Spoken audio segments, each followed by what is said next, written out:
pousser le débat plus loin en parlant du secteur privé également qui peut être mis à contribution.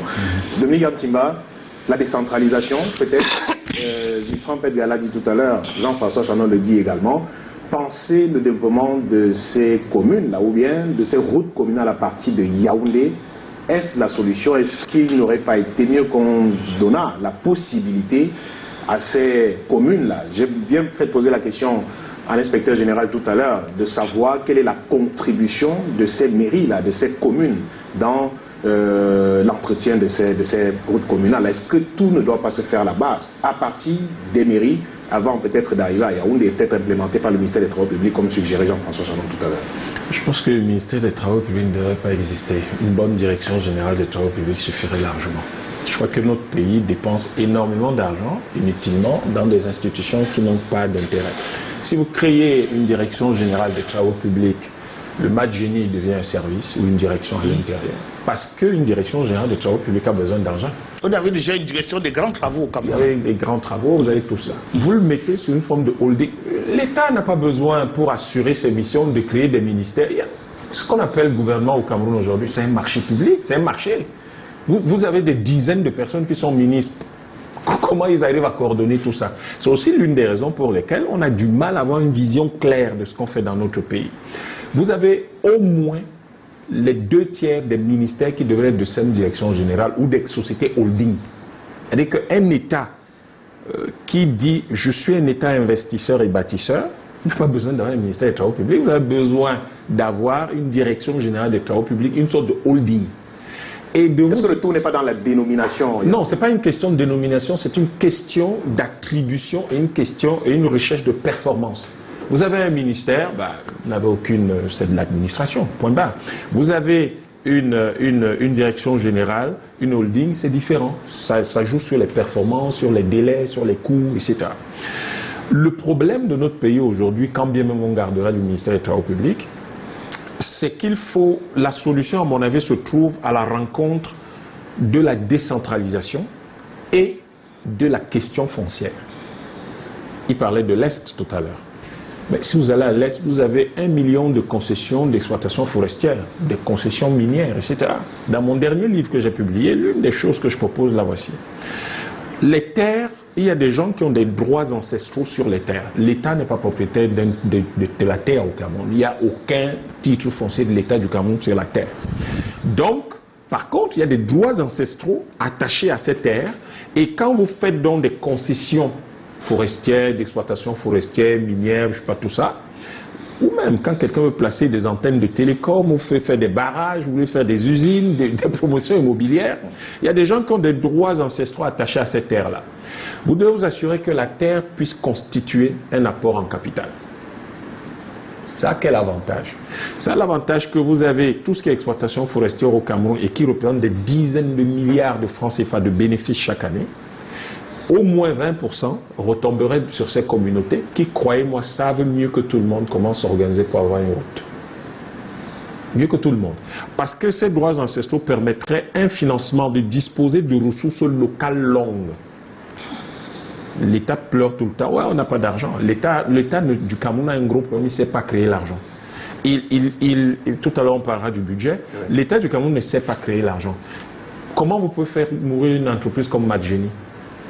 Ça veut dire que vous ne savez tout simplement pas à quoi ça sert. Une entreprise comme Madjeni, aujourd'hui, aurait dû évoluer en une industrie. Vous avez de l'EVA au Cameroun. Si vous avez des engins, qu'est-ce qui peut réduire les coûts? Au moins que vous fabriquez, vous chaussez les pneus, non? Parce que vous avez de l'EVA chez vous. On ne sait même pas faire ça. Le Madjeni aurait pu. Donc la croisée, là, je vous disais, les terres permettraient de rapporter de l'argent aux communautés qui ont des droits historiques et ancestraux sur les terres. Et vous aurez donc la décentralisation qui viendra renforcer tout ça. Comment? Vous avez 6 741 milliards, vous en reversez 40% aux collectivités territoriales décentralisées. Mais ce que vous leur reversez, vous l'organisez de telle manière que ce soit essentiellement sur les infrastructures et sur les activités sur les activités qui génèrent du profit. Pourquoi? Parce que de toutes les façons, quand l'expert a parlé, de toutes les façons, vous ne pouvez pas connaître mieux les besoins de mobilité de la rue de la zone rurale, alors que vous êtes assis à Yaoundé. C'est pas possible, vous ne pouvez pas mieux maîtriser ça. Mais si vous mettez ces gens-là ont leurs besoins, parce que le ministre souvent dit oui, faites remonter les besoins, on va voir. Et puis vous avez 198 000 km de route, on vous dit non, on va en réhabiliter 2000. Les 96 000 autres, on fait quoi? Alors que si les terres étaient gérées d'une certaine façon, ça gérerait des ressources locales qui aideraient à ça.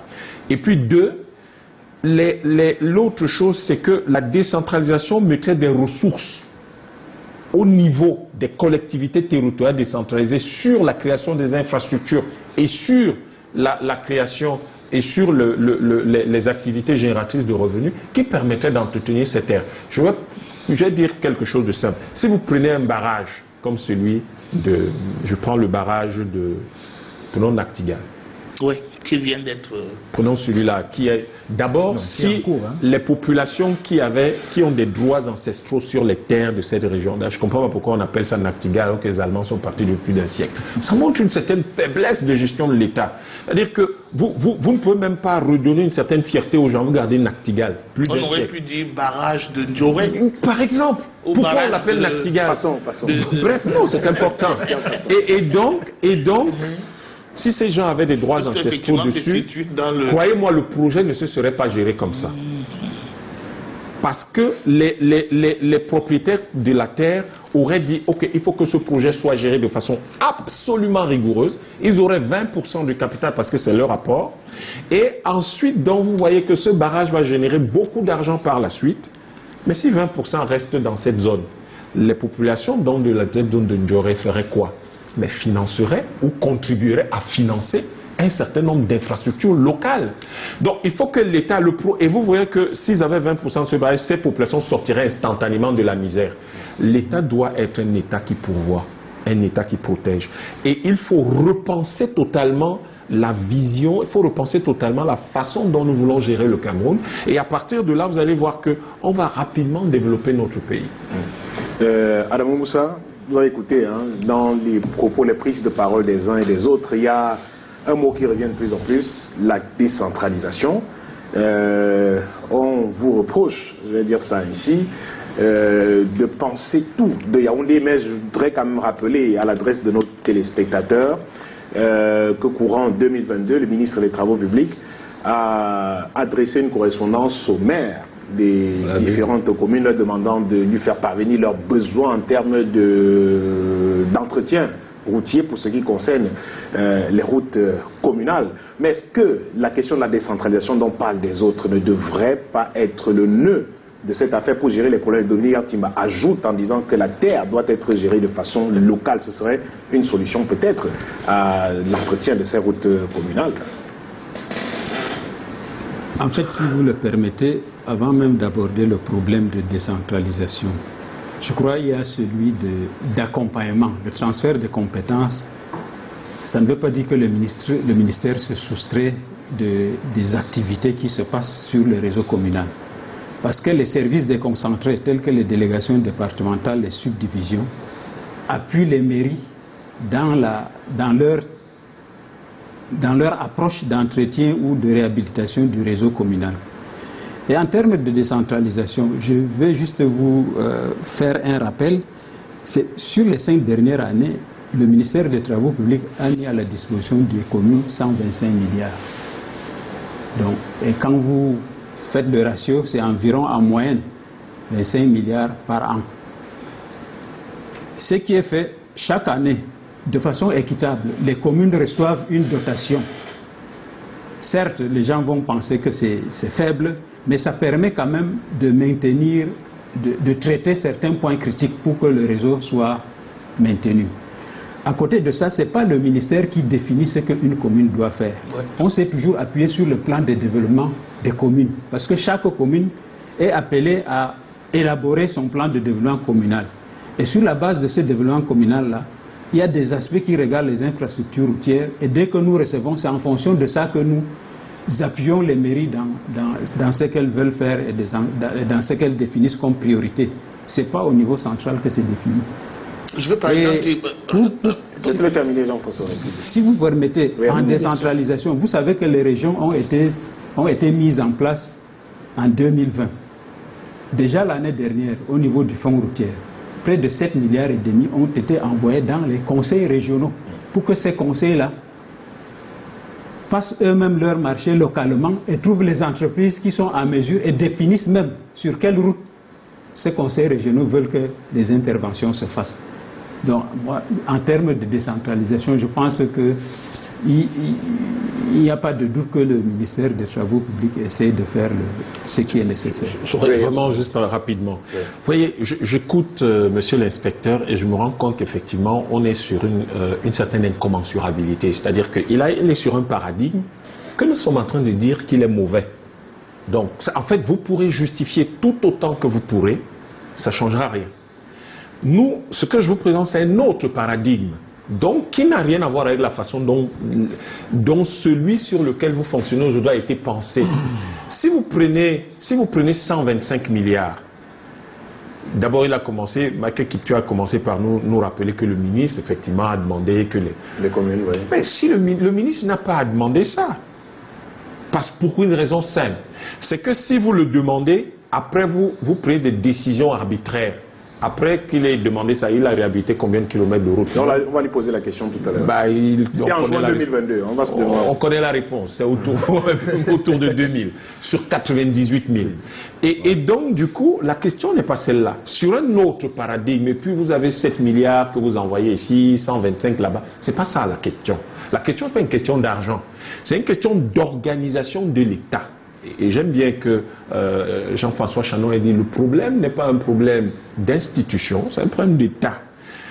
Comment l'État pense-t-il générer des ressources? Parce que quand vous envoyez 7 milliards à l'Est, ça va faire quoi?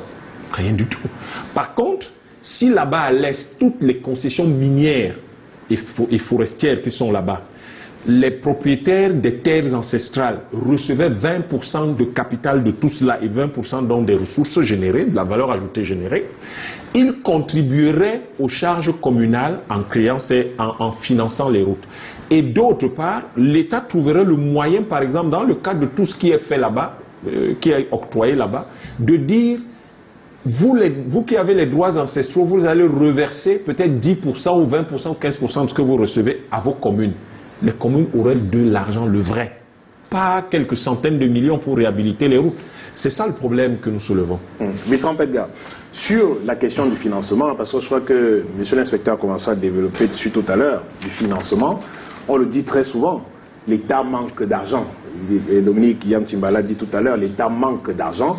Et le piteux état dans lequel se trouve la plupart de nos routes communales est justement dû à cette question de financement-là. Il propose une solution, par exemple, pour résoudre la question du financement. Est-ce que cette solution vous paraît prenable, faisable, réalisable sur le terrain?